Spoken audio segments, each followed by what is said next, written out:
Hello बच्चों, let's see the question. The question says the isothermal elasticity of a gas is equals to. तो हमें बात करनी है यहाँ पर आइसोथर्मल इलास्टिसिटी के बारे में. तो सबसे पहले हम बच्चों यहाँ पर बात करेंगे अपने की कॉन्सेप्ट के बारे में. तो अवर की कॉन्सेप्ट विल बी, देखिए अगर मैं बात करूं आइसोथर्मल इलास्टिसिटी तो उसको कैसे डिफाइन करेंगे.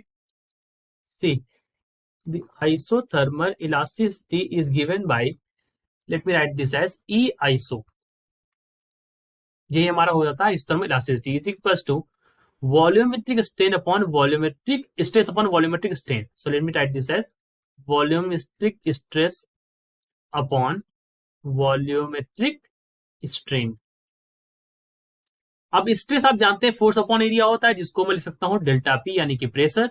और वॉल्यूम में कैसे चेंज होता है, V by V, strain minus minus of V by V. यानी कि यहां से जो आइसोथर्मल इलास्टिसिटी की वैल्यू आ जाएगी that is equals to E iso is equals to minus of V delta P by delta V. इसका मतलब क्या है, यहां पर माइनस साइन दिखाता है कि वॉल्यूम में डिक्रीज होता है अगर प्रेशर में यहां पर इंक्रीज होता है. ठीक है, आप ये बात भी याद रखिएगा कि माइनस साइन यहां पर क्या बताता है, decrease in volume.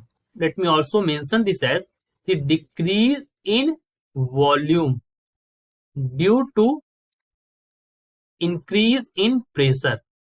Increase in pressure, ठीक है, ये हमारा रिप्रेजेंट करता है माइनस साइन, राइट. यहां पर अब यहां पर बच्चों आपको पता होना चाहिए कि एक आइडियल गैस इक्वेशन होती है, और आइडियल गैस इक्वेशन से क्या पता चलता है. So from the ideal gas equation, एक मोल के लिए अगर मैं बात करूं ideal gas equation, so PV is equal to क्या होता है, आरटी होता है, right.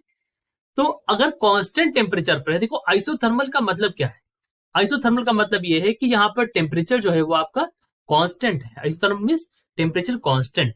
So at constant temperature PV बराबर क्या हो जाएगा हमारा, PV is also equals to constant, right. तो अब हम इसको डिफरेंशिएट कर लेते हैं, तो ये हो जाएगा P dV. So let me also mention this as that on differentiating, differentiate करने पर हमें यह मिला है that P dV plus V dP is equal to zero. Constant का जीरो होता है डिफरेंशिएशन, ठीक है. तो आप यहां से लिख सकते हैं v delta P by delta we, ठीक है. जो आप dv लिख सकते हैं इसको आप डेल्टा पी के फॉर्म में लिख सकते हैं. So v delta P by delta V is equal to minus of p, right. कैसे लिखा मैंने, यहां पर मैंने इस p वाले टर्म को उधर भेज दिया और ये डेल्टा जो dv था वो डेल्टा v के फॉर्म में यहां पर आ गया, right. This is equal to minus of p.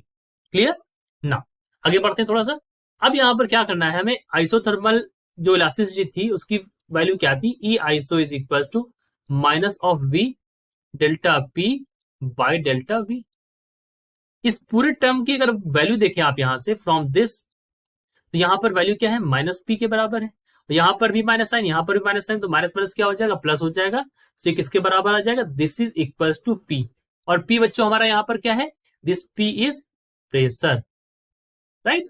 So isothermal elasticity किसके बराबर हो गई, प्रेशर के बराबर हो गई. तो आप इसको याद रखेंगे that isothermal elasticity E iso is equal to pressure, right. So this is our answer, option number C.